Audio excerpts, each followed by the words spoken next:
My bedroom seemed bare without the horse pictures. Small holes from the thumbtacks zigzagged up and down the walls. Tio Paolo would have a fit when he saw them. Never mind Tio Paolo. I tucked the pictures carefully into my backpack. "You're going straight to America with me," I told them. Everything was packed now, everything ready. I was more than ready, too, wearing stiff new jeans, a coral shirt, my favorite color, and a banana clip that held back my bundle of hair. My outfit had taken almost all the dinero I'd saved for my entire life. "You look perfectly lovely," I said to myself in the mirror, then shook my head. "English, Lidie. Speak English." I started over. "You look very—" What was that miserable word anyway? Niece? Who could think with Tio Paolo downstairs in the kitchen, pacing back and forth, calling up every 2 minutes, "You're going to miss the plane." I took a last look around at the peach bedspread, the striped curtains Tisha, Louisa, and I had made, the books on the shelf under the window.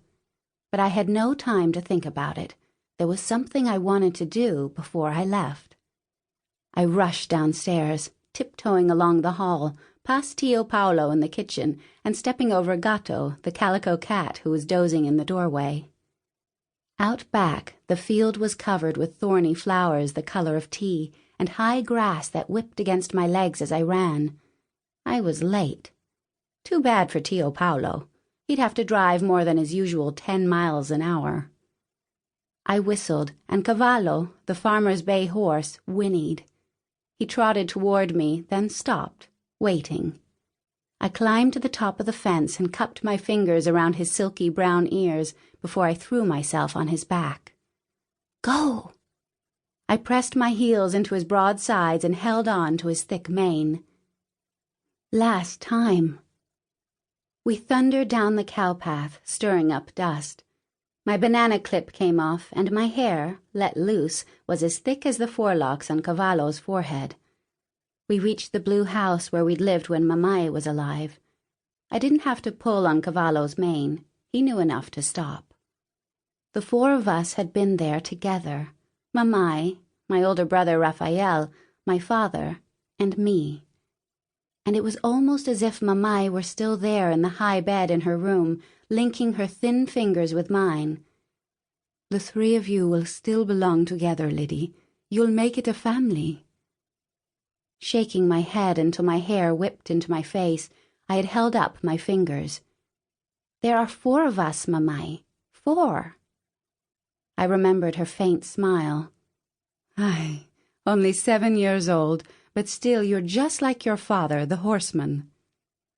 Just like Pi.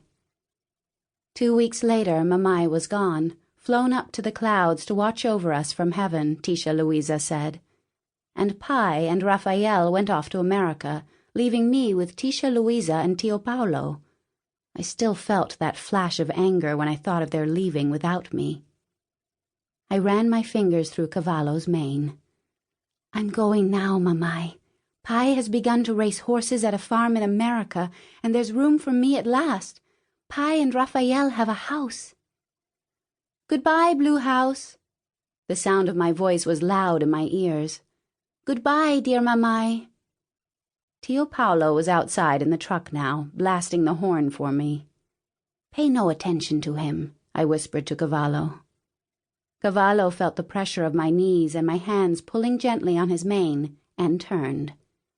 We crossed the muddy Rio, my feet raised away from the splashes of water, and climbed the slippery rocks, Cavallo's heels clanking against the stone. In the distance, between his yelling and the horn blaring, Tio Paolo sounded desperate. Suddenly, I was feeling that desperation too. We had to go all the way to São Paulo to catch the plane, but I was determined. 5 minutes, no more. "Hurry," I told Cavallo. Up ahead was the curved white fence that surrounded the lemon grove. The overhanging branches were old and gnarled, the leaves a little dusty, and the lemons still green. Pi, my father, had held me up the day he'd left. His hair was dark, his teeth straight and white. "Pick a lemon for me, Lidie. I'll take it to America," I'd reached up and pulled at the largest lemon I could find. "When I send for you, you'll bring me another," he'd said.